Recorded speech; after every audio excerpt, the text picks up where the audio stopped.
All right, everybody. Looks like we're on. Hope you guys are all doing well. It is a beautiful 43 degrees and rain here in Vancouver, Washington. I know not a lot of people know where we're at, but that we're in the about as far northwest as you can get. Um, Unfortunately, our state is one of the hardest hit right now by the coronavirus stuff. So a lot of us are not doing a lot these days right now. So this is going to become my outlet. I love to teach, and obviously it's been about 10 days since I've been able to be around students and help them. So I'm finding this might give me a little bit of outlet. I've spent a little bit more time on social media than I normally do. So we're trying this out. I posted something yesterday, day before. The days are kind of running together now, and one of the things in it was on the topic of coaches calling pitches from the dugout. And this is for those of you that have followed me for a while, obviously you know I'm passionate about teaching, passionate about pitching especially. Um, it's a sensitive subject, and one that when I kind of first stepped into the youth world, and even the college side of it. When I stepped into it, coming from the pro side for almost 20 years, it was very interesting to me how different the two sides were on this subject. To give you a little background, I was drafted in '96 by the Cubs, and about 3 days after graduating high school, I was on it.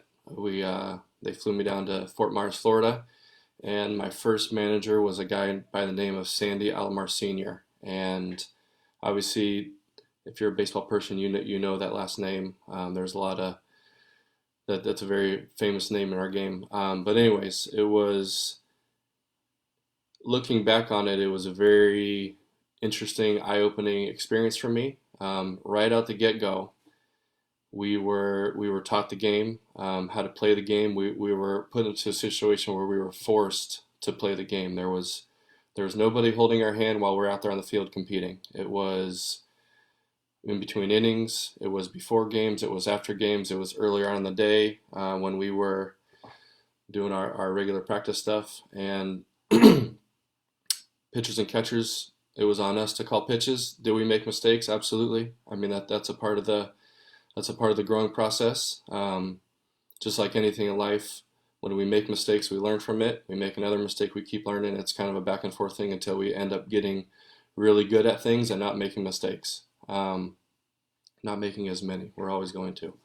And not only pitchers and catchers, but position players were taught when are good times to do hit and runs, what are good pitches to steal on.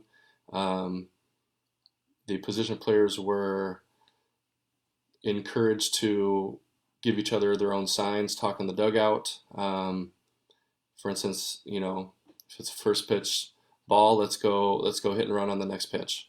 Just simple things like that. And it was by the end of that season, I do remember that every player on that team was a better player. We had a good squad anyways, but when you're forced into a situation like that where it's almost demanded of you that you think for yourself.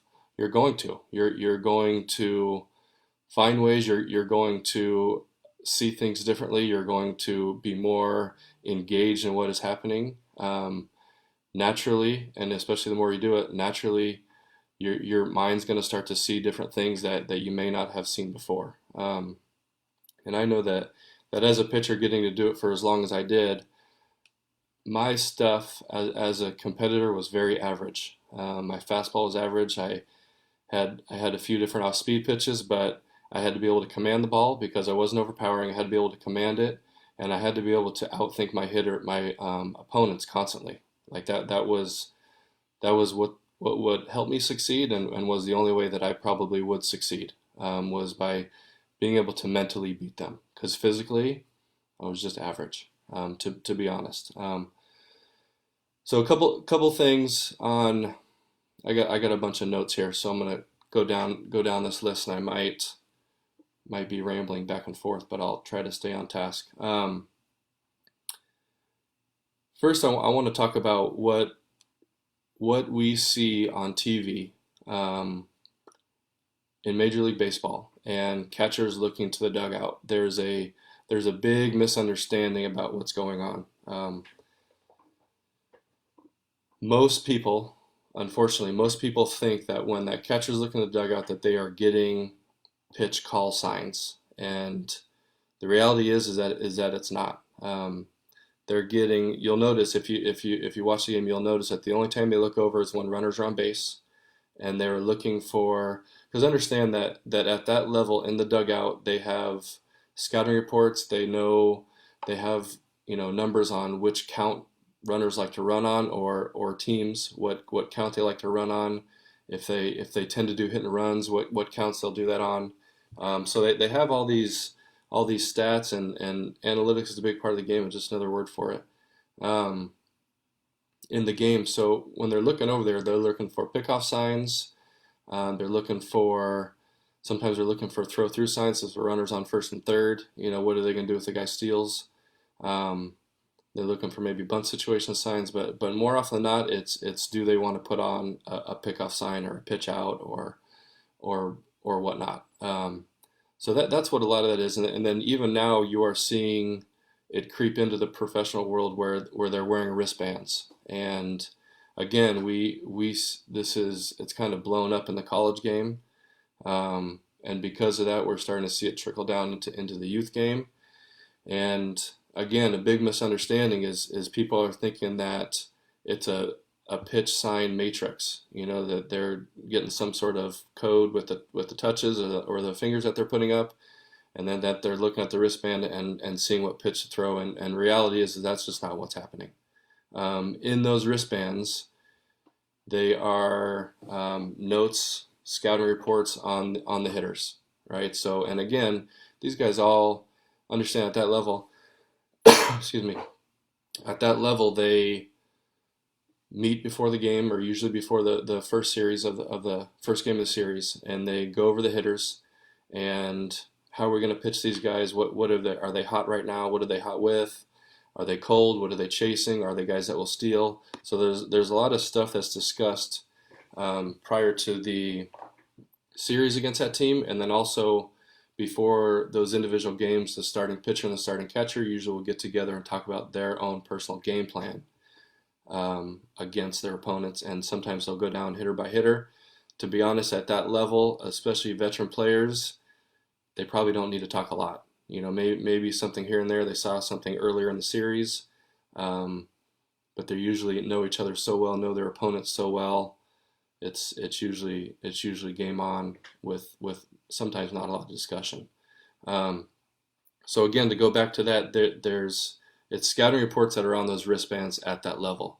Now, I will say that every once in a while, and I have a good friend who is a coach with the Cincinnati Reds, and I messaged him not earlier this year, but last year, and asked him if he ever sees or has been around coaches calling pitches from the dugout at the big league level, and he said every once in a while, we might have a young pitcher or a young catcher who it's just too much for them at that level, and so they will intervene sometimes when needed.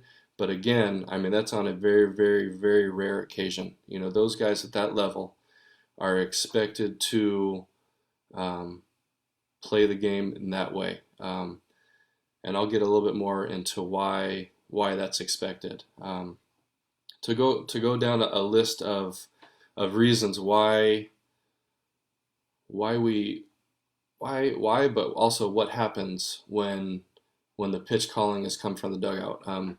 First thing that I have here written in bold letters is tempo. Right, the tempo of the game. Tempo means speed or pace. The tempo of the game is dictated by the catcher and the pitcher. How fast they work determines the pace of that game. And again, if you followed me, you've heard me say this before. I love baseball. Obviously, it's what I do. But there is nothing worse than a slow baseball game. There's literally nothing worse, right? It's like pulling teeth. If you're getting upwards of 15, 20, 25 seconds between pitches, it is awful. There's nothing there's nothing less enjoyable to watch than that. Um, I don't know the numbers, but it's a ridiculously low amount of time that during a 3 hour game there's actually action happening, right? And again, if you broaden that time between pitches where there's not a lot going on, it makes the game drags for at that level. It drags for fans. It drags for people watching on TV. But at these lower levels where there's not necessarily fans, it is, and especially with younger players, how it's so hard to keep them engaged. It's bad for our teammates. They will lose focus out on the field. It is tough for the opponents. Let me talk on the other side of that. Why tempo is good. It keeps umpires engaged. You talk to umpires and they're the same way. They love games that go fast. When there's a pitcher out on the mound and he's working quickly, watch the game. You'll notice how they tend to get more pitches called for them because if things are going good. Everybody's feeling good. But again, when the game is going slow, everybody gets on their heels. You'll notice that more and more of we don't tend to get some of those calls. And again, the more you're around the game, you start to notice these little things. But tempos, it's good for the umpires. It's good for obviously the fans, like I said. It's great for our teammates. And even as a pitcher, the quicker I work, honestly, and again, everybody might be a little bit different, but most pitchers, the quicker that they work, the easier it is to get into a rhythm. And when we're in a rhythm, things are going good. Our delivery flows better. There's just a lot of things work better the faster we work. Okay, so when the catcher's looking to the dugout for what pitch to call, and the coach is looking over his clipboard or in his stats, and he's not prepared, it's just a hot mess. Okay, and it really isn't, again, something that for some reason isn't thought about a lot. But we have to understand that as coaches, if we feel it's completely necessary to call pitches, we got to be ready, right? We can't be in the dugout dragging along, taking too much time to call these pitches. As coaches, we want smart, confident players, right? You won't find one coach that doesn't believe that, okay? And again, I think a lot of it comes down to what can we do to create smart, confident players. And a smart, confident player is a player who's engaged, a player who sees, who is watching the game, who is understanding what their role is, a player who is aware of the situation, a player who is aware of what to do with this situation. And again, if we're being told what to do all the time, that stuff isn't happening. Even though we may talk about it before the game or talk about it after or talk about it in practice, if while competition is happening, if players are sitting on their heels waiting to be told constantly what to do, that's where the mental engagement and being engaged in the game isn't happening how we necessarily want it to be happening. Now, you hear all the time, players look to a third base coach for what to do, hit and run. Do they want me to bunt? Blah blah blah. Outfielders look to the dugout where to be positioned. Infielders look. Again, these are all things that can be taught. Now, if there's something specific that a coach is seeing not happening on the field, or they know something specific about this hitter, and again their players aren't moving, then sure, call them out and move them. Move left, move the right, 1-2 steps. Bring the outfield in, bring them out. And again, when it's not consistently talked about and worked on, and because of that, the players aren't engaged in the game and they're not moving how they should be, that's where a lot of the frustration comes from. And that's where we see coaches be like, you know what, forget about it. I'm just going to tell them what to do all the time. And then from there, it turns into this cycle where there's more frustration than anything because when I talk about players, nobody is doing their job. And again, it all, you can probably get really deep in that and look at what type of teaching is happening, how consistent is that teaching, is it Oh, sometimes a coach will let the players do it, sometimes he won't. Then all of a sudden the players aren't engaged all the time because they're not sure which one it is this time. There has to be consistency with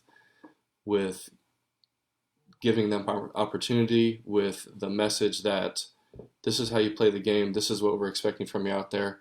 Now this is what we're doing in practice. Let's go out there and do it in the game. And then if it's not happening, again, we talk about it in the moment, or we talk about it in the dugout. Another kind of analogy I like to use with this is I do hear a lot that coaches say that the players aren't ready. It's too much pressure on them. Um, when they are given the opportunity, they fail at it, right? And again, the failure is going to happen. I tend to look at it as from an early age. We all did it as when we were in school, and obviously our kids do it now. Homework is practice, and classroom work is practice, and it's all practice for tests. And when we take the test, sometimes, especially when they're younger, it's an open book type of policy, so where you have that assistance. But we practice to take tests. Okay, in our game, that's what the practices are for. The practices are to prepare for the test, and the test is the competition out there when our opponent's on the other side. When kids are teenagers, when they're 16, they are given a major responsibility of driving a vehicle. Okay, when they're out there on the road, what are they expected to do? They go out there, they have to be able to observe, see their surroundings, look in their rearview mirror. Their eyes have to be moving every 2 to 3 seconds. They constantly have to be constantly focused on what's happening around them, right? If we as a society and everybody, we deem these kids ready to go out there and drive vehicles, it doesn't make sense to me why we would say they're not ready to go out there and decide what pitch to throw based off of what they're seeing in their opponents and based off of what they're seeing on the scoreboard. It doesn't make sense to me, right? When I hear those type of comments, all I hear is someone who struggles with control issues, and they feel that it's their way or no way. And to be honest, these are the type of things that when I talk about it, I lose. Unfortunately, in social media, we lose followers pretty quick, and it's sad. It shouldn't be that way. We should always be open to learning and hearing ideas and opinions, but unfortunately, that's the way it is. Okay, this is just coming from, again, being forced into a world and getting to spend so much time in a world where all it was development. 100% of the time, we're always competing and practicing and competing and practicing, and it's a back and forth thing, and then we keep getting better and better and better. The one most common question that we probably get with this is when do we start letting pitchers and catchers call their own pitches? For me, to be honest, once they start throwing anything besides a fastball, why not, right? And hopefully that's around 9, 10 years old when they start throwing a changeup along with their fastball, right? There's no reason that these kids can't be taught that, hey, if a hitter pulls your fastball, if he's ahead on your fastball, it's a great time for a changeup after that. Okay, if he is late on your fastball, we probably want to stay with the fastball. Okay, that's elementary stuff, right? And that there's no reason, there's nothing saying that the kids aren't ready for that. And if they are in a situation where they're encouraged to do this from day one, I guarantee you that by the time they become a teenager and move on to their high school career and college career, that they will be ready. Okay, if they get so many reps where they're doing it from day one, it will become second nature. But again, when there's inconsistencies from team to team or year to year or coach to coach with the message of you're not ready or they're not ready or I'm going to do it today, you do it today, and there's no real teaching happening on it, that's where a lot of the issues come from. So on that question, for me, from day one, let's not make the game bigger than what it is. Okay, we get so wrapped up in thinking that this pitch has to be thrown in this count, when I'm going to be honest and be very, very blunt about this. Any pitch, any count, any situation, it has a great chance of being successful if it's executed, right? And I got caught up in it when I was a player, when I was a younger player, and I hear coaches say it all the time that we should have thrown this or we should have thrown that. Reality is if we look much closer at where that pitch was thrown and how it was executed, that was the problem, right? If we went to throw a breaking ball and it was an 0-2 count and I lift the breaking ball up and it was hit, was the breaking ball the wrong pitch? Nope. We just threw it to the wrong spot. So we can't sit back and second guess everything that is hit, thinking that it was wrong pitch when that's not the reality. Okay, and again, the more time you're around this game, we just start to understand those type of things a little bit different, and it also forces accountability. Okay, because we see players who have coaches calling the pitches that they throw a pitch and it gets hit and they're blaming it on the coach. Okay, we see pitchers who the pitchers have a message of don't shake off the catcher. They throw that pitch, the pitch is hit, the pitcher blames the catcher, right? And it's a very unhealthy way to play the game, and it's a very unhealthy way to live. Now, with that said, I do hear a lot that it is the catcher's job to call pitches, that they always know better. Maybe sometimes you might get a catcher that is super savvy back there and is on top of his game and very intellectual. But to be honest, as a pitcher, I know a lot of catchers won't hear this, but as a former pitcher, the baseball's in my hand, right? And if I give up a hit, it should be nobody's fault but mine. And when that is forced and that is the mindset and that's understood that's how the game goes, again, accountability is forced, right? It doesn't give me any opportunity to blame anybody else but myself and why that mistake was made or whatever happened. So there, in 1 second, we're getting a little glitchy. So again, we're always looking for ways in this game to force responsibility and accountability.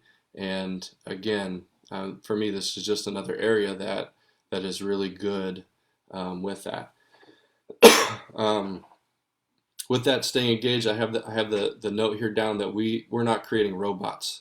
And again, when everybody's waiting to be told, when the pitcher and the catcher are waiting to be told what to do, and even worse, this one is probably hardest for me to hear, is when players are told that you can't shake the coach off, right? What we're telling you to throw, that's what you're throwing, no matter what. And for me, I mean, as a competitor, there's nothing worse than being in a situation and especially in a competitive situation where you're calling the pitch, but it's on me if something happens. That again, we're not. What type of competitor are we creating? It's almost like fear-based leadership, bully type stuff and dictatorship, and it's not. It's not right for the players, in my opinion, and not a lot of good stuff has come from that. Talking with players at the pro level and players at the college level and players at the high school level, these kids love to play the game. They love, catchers and pitchers love to call their own pitches. And as a coach, if you were to talk to most are going to give you an answer. If you ask them, do they want to do it and do they like doing it, most are going to say yes.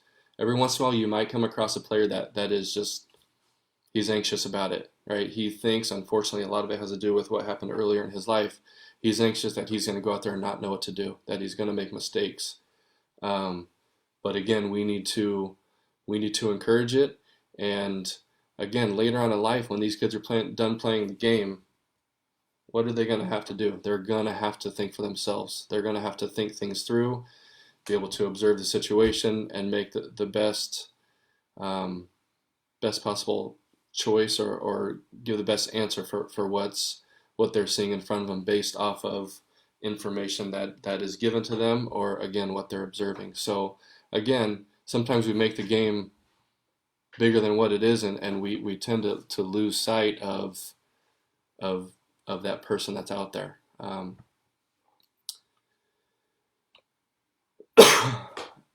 at the pro level, this is the last thing I'll talk about, and then I'll answer a couple questions.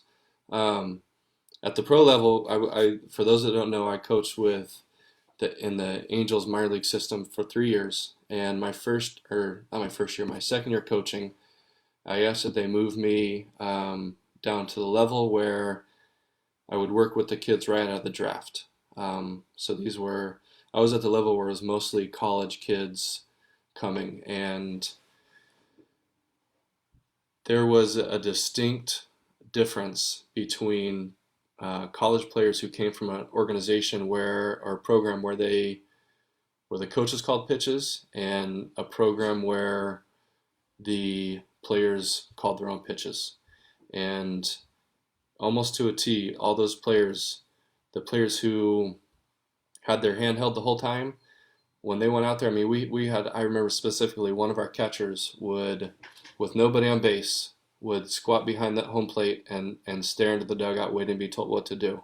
And it was so bad, and this kid mentally was so lost in what his responsibility was. To be honest, within I think it was 2 or 3 years, that kid was out of pro ball. And he's not the only story.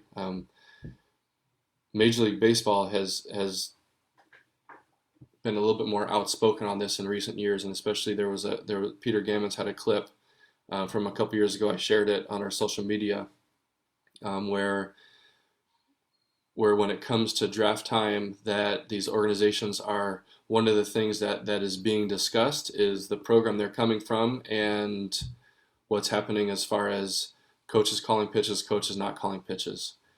Because they're seeing that when players come from, pitchers and catchers come from, excuse me, these programs where that is happening, that there's a noticeable difference between how ready these kids are. Now understand that when the draft happens, they're looking for players that can impact at the major league level within a handful of seasons, and them knowing how much time a player is going to need to get to the level where they need to be when it comes to pitch calling, and they're seeing the history of these kids coming from these programs. There's major red flags that are popping up, and it's unfortunate. It's very unfortunate, and again, you hear all the time, at least we hear it when we discuss it, that it's different at the college level because these coaches are paid to win. I understand that, but for me, to be honest, there's so much time spent with these players, that, and so many inter squad type games that are played, that if these kids aren't ready to go out there and compete as a competitor and think for themselves, then I question, and I'll question anybody, what's happening? Why is this not being discussed? How is it being discussed?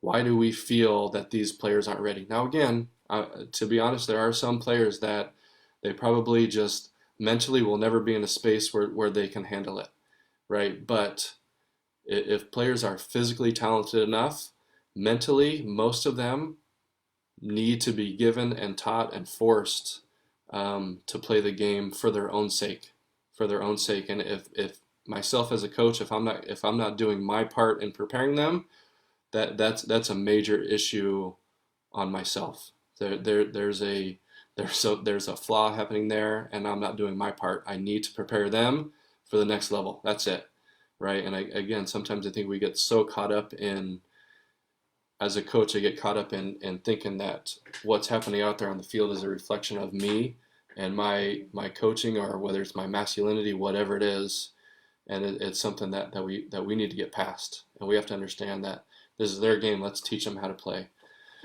All right, let's get to a couple of these questions.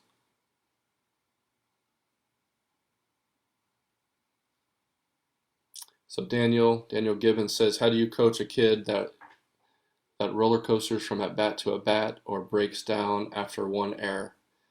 Not necessarily on the topic, but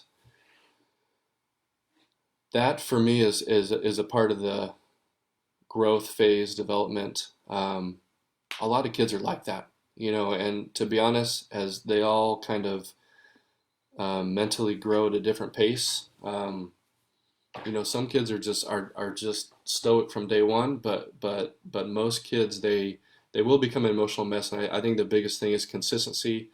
And I think the biggest thing is for us as the people they look up to, as the adults in their life, we have to be consistent with our emotions. If our emotions are a roller coaster because of what's happening on the field, whether it's with our child or with the other players, if our emotions are a mess, then we are contradicting our message to them that they need to stay calm. So I think probably the biggest piece of advice I can give on that is how are we behaving and handling those situations at the adults. So what does Tony say?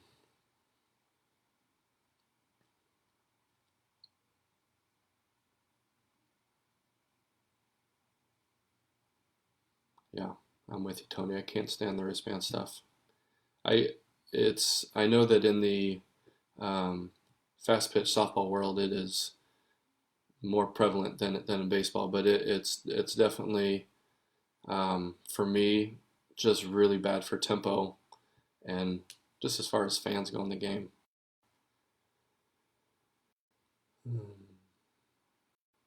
Tony got a couple questions, comments.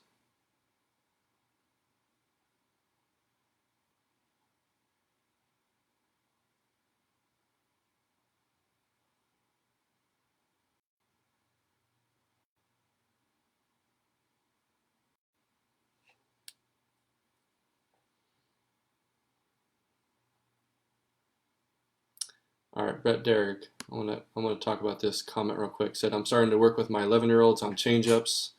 I'm not sure they're game ready for it, but I don't want to hold them back either because their game experience is a big part of pitch development and getting confidence.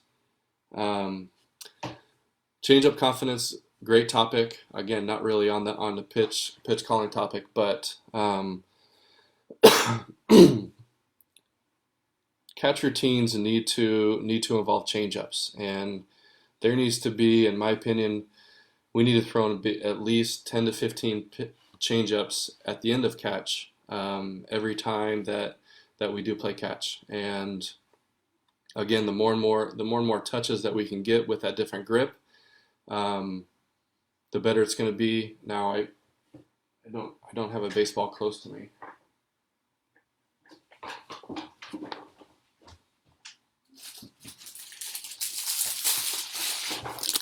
All right, I found one. So with changeups, real quick, one of the biggest mistakes that we see taught at a young age, and I wish that the term um, wasn't used the way it's used, but everybody thinks that we need to start with a circle change. Okay, that the name circle change, it's referring to our fingers touching index finger and pointer. And then with young kids, what happens when they go to throw a changeup is that when they touch those fingers together, it pulls the ball down into their palm. And anytime something is touching the palm of our hand, okay, that's somewhere in this area. Okay, anytime the ball is touching the palm of our hand, if you've tried doing it yourself, and it's an extremely hard thing to control. Okay, and if you were pitcher yourself, you understand that when we throw a changeup, we sell a changeup on arm speed um, and consistency in our delivery. So in other words, our delivery needs to look like we're throwing a fastball. That's what excuse me. That's what sells it to the hitter, that they think we're throwing a fastball, and then now here comes something slower. So again, notice whenever we hold a fastball grip, okay, that ball is resting on my whole finger. Okay, so when I go to throw a changeup, I want to almost just think that I'm throwing a fastball, but with the middle fingers. Okay, and I can keep my thumb in the same spot on both pitches. Okay, but again, the biggest mistake is when they try to touch those fingers together with their hands are smaller, is it pulls the ball into the palm, and then all of a sudden it doesn't feel comfortable. When we tell them to throw it hard, they throw it straight into the ground, or because of that grip, naturally they feel they need to slow their arm down to control it. Um, so we start kids throwing changeups in our instructional league, which is we start that at 9 years old, um, and then every once in a while there's 8 year olds in there. But I would encourage playing catch with a changeup as soon as we can. As soon as they start working on pitching, there's no reason to start getting them comfortable with a different grip. Um, in games, I think you're right on with what you said. For them to get confident with it thrown in a game, they have to, one, throw it in catch, throw it in bullpen sessions consistently. Every time they throw a bullpen, they need to be throwing changeups. And then in a game, again, if hopefully they're calling their own pitches in the third. If they're not really throwing them, encourage, say, hey, every time you get 1-1, throw a changeup. Every time, if they're struggling with that, say, hey, every time I want this inning only, every first pitch to every batter is a changeup. Okay, and whatever. It doesn't matter. Again, we put so much emphasis on what's the right pitch to throw and when. If we are development focused, find ways to encourage them and sometimes force these things to happen. And now stuff like that, if they're just not doing it, set something up with them. If I call on the catcher, you need to look over me. I'm seeing that for development wise, that we need to throw this right now, go for it. Right? And development could be working on a certain pitch, or development could be helping your pitcher and catcher understand how good this pitch would be in this situation, whatever the pitch is. But again, if we're calling every single pitch of every game of every season, we're not helping. Hope that answered your question. Let's see. What age do you call pitches at all? I have a 10U team. Okay, I think we talked about that. For me, it would be as soon as possible. The sooner that we mentally can get them engaged and thinking about what they want to do, let's start it. Let's start creating smart, confident players as soon as we can. And again, they're going to make mistakes. Just as every single coach out there that calls pitches from the dugout makes mistakes, the kids are going to make mistakes too. I think it's ignorant to think that as a coach who calls pitches, that every pitch call that we make is the right pitch to throw. I think that's wrong too. Again, any pitch, any count, whether it's called by the pitcher or the coach or the catcher, if it's executed, it's a good pitch. Okay, but again, we get so wrapped up in the result, not really singing that.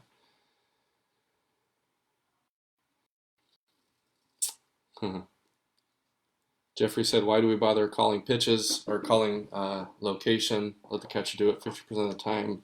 They're not hitting spots anyways. I'm going to go even higher than that. And very rarely on a youth field will you see a catcher not move his glove to catch a pitch. Very rarely.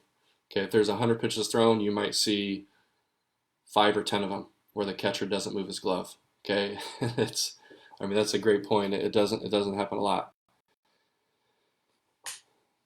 Can you share a few books that would be beneficial for a player to read?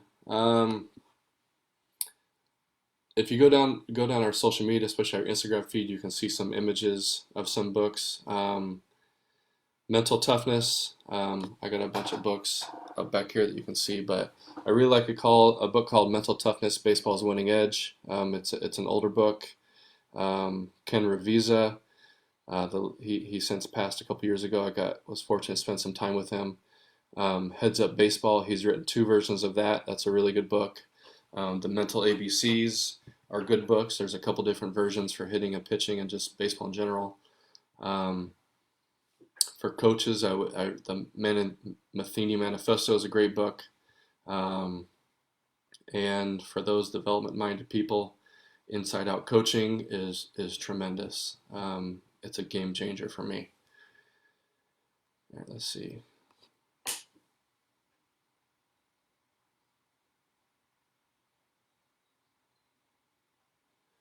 See, Tony said, Chris, is it more prevalent in fast pitch? I'm not a fast pitch person, but I'll read anyways. More prevalent in fast pitch, but once in a while my daughter's coaches let her call. Oh, he's saying it is more prevalent. Call pitches because she knows what she's doing. You know, I would guess that just like Tony's seeing with his daughter, that if more coaches would relax on this and give the players an opportunity to go out there and compete, I think a few things would happen. They would see that players enjoy themselves more and they become more confident and they learn quicker. I think that you would really see that no matter what the age is, no matter what the ability is. I think you would see more of that stuff. Chris, make sure you touch up on the curveballs and how you should be really throwing. All right, so Tony wanted me to talk about curveballs real quick. Um, another kind of touchy subject. There's people out there that are outspoken on that kids get hurt because they're throwing curveballs. I think that with all the information that's out there now, we understand that the number one thing why kids are getting hurt is overuse. Okay, they're throwing more than what they're prepared for. They're being overused and with bad mechanics. So um, as far as curveballs goes, I think the biggest thing for me is curveballs are taught at a younger age because they work. Okay, from 46 feet, if something is a little bit slower and if it moves an inch, it's going to work, right? So coaches are teaching these kids to throw these so-called curveballs when even though they're not really doing much, because they work and they get outs. Okay, and again, we're seeing, I know that there's a popular one out there where they hold it like this, and then when they go to throw it, they just flick forward, so they're not getting any turn in their hand. I think they call it like a knuckle curve. We're seeing these type of things taught. For me, that sort of pitch is a temporary pitch. It's a pitch that 3 years from now, at 60 feet 6 inches, for these kids, it's not going to work. It's not a pitch that they're going to throw. It may turn into more of a changeup for a kid, but it's not a true breaking ball. I'm not a fan of temporary pitches. I'd much rather see them get better at perfecting a changeup. But to get back to a curveball,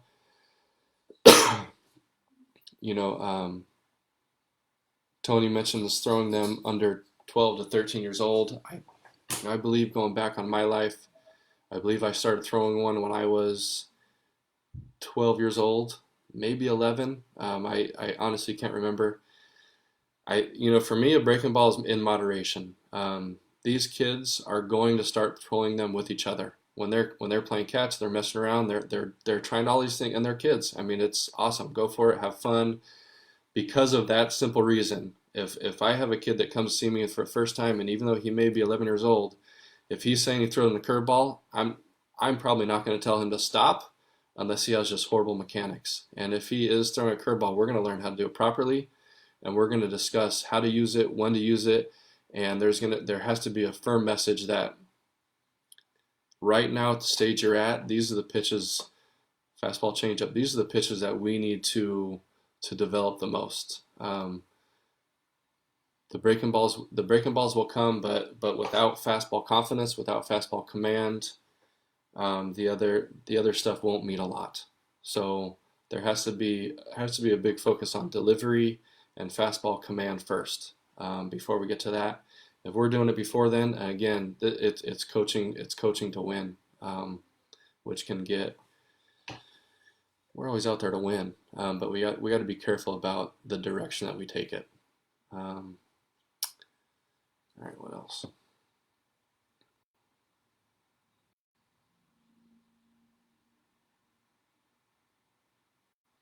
So Bart Carter, hey Bart, how you doing? Bart said such a strong topic. Love everything about this.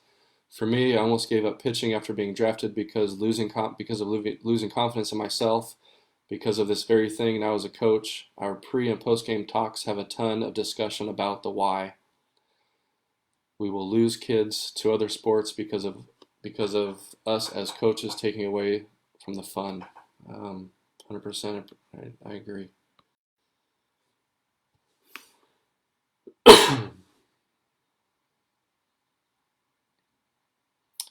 Robert Keller said, I started doing it to help them pay attention to opposing hitters, picking corners and stuff like that. I like to discuss certain hitters after the inning.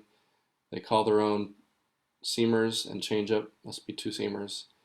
You'd say to just leave it all up to them. I have a kid that relies on a circle change with 2 strikes and ahead all the time. Is the case also okay? So great point. When it comes to actually pitch selection, young players they don't want to throw their off-speed pitch when they're behind the count or until they get to 2 strikes. So that's definitely a great point. Um, when it comes to confidence, we want our players to be confident throwing off-speed stuff behind in the count too. Um, Especially to get to a higher level, falling in those sort of patterns, you will lose your job very quickly. So again, the earlier age that we can start on gaining confidence with different pitches and different counts, different situations, the better. You mentioned something there about paying attention to opposing hitters. For me, one of the hardest things is players staying engaged in the dugout during games. Extremely hard. There, if we have, I would do your best to enforce some sort of system where there's different responsibilities given to different players, and whether you want to use a charting system or a reporting system, whatever it is, um, you know, talking to specific players, your responsibility this inning while on the bench, and it could be even when you're up to bat, is to um, watch this hitter and watch what their stride foot is doing. Um, you are watching the base runners when they get on base, what type of primary lead and what type of secondary lead are they getting, right? And if you have a note with every opposing player's name, these kids can write some notes down. Anyways, if you can establish some sort of system like that where the kids have responsibilities and they're not just left to goof off with each other, again, the kids are going to start seeing the game a different way. They will start learning quicker. Um, and when they're out there on the mound, they hopefully will start thinking differently. Um, Thanks for that comment.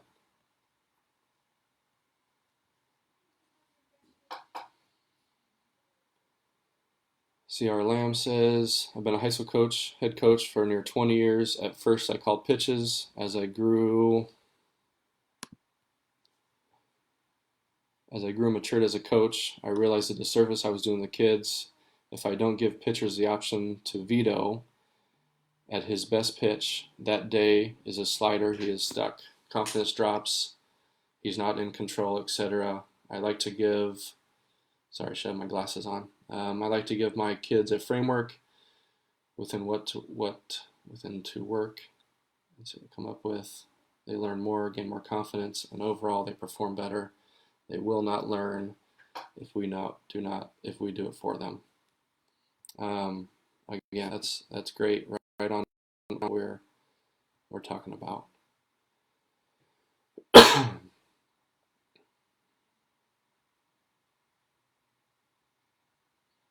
Perfect. Sire Rapsack. I'm not sure if I said that right. Said much like calling their own pitches, should also be allowing them the freedom and discretion to use pickoff move. For example, my son is 10, and I think this would speak to your point of tempo in the game where I look at dugout for a sign. I agree.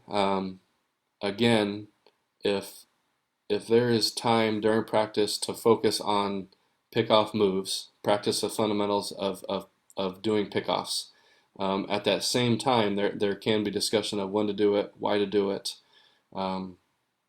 Most coaches tend to, especially at the older ages, tend to put on hit and runs and steals in fastball counts. So when breaking ball counts. So when we understand what those breaking ball counts are and pay attention to what the opposing hitters or pitcher is doing, we get a better feel of what situations they like to throw off speed pitches in. That can help the kids, again, think about what's happening out there. And again, we have to be careful of thinking these kids aren't ready for this. They think about what they do at school every day and think about what they do when they're driving a car. They're 100% ready for this. We just have to let them do it. We have to encourage them to do it, teach them how to do it, practice it, and go out there and do it. Practices should not just involve hitting. There's so many more elements to this game besides hitting that's a lot of attention to the mental side of this game has to be happening. And if you're a coach who doesn't necessarily understand the ins and outs of some of the stuff we're talking, I mean, the information is out there. You can reach out to me. I have no problem with that. Well, I'm happy to discuss it.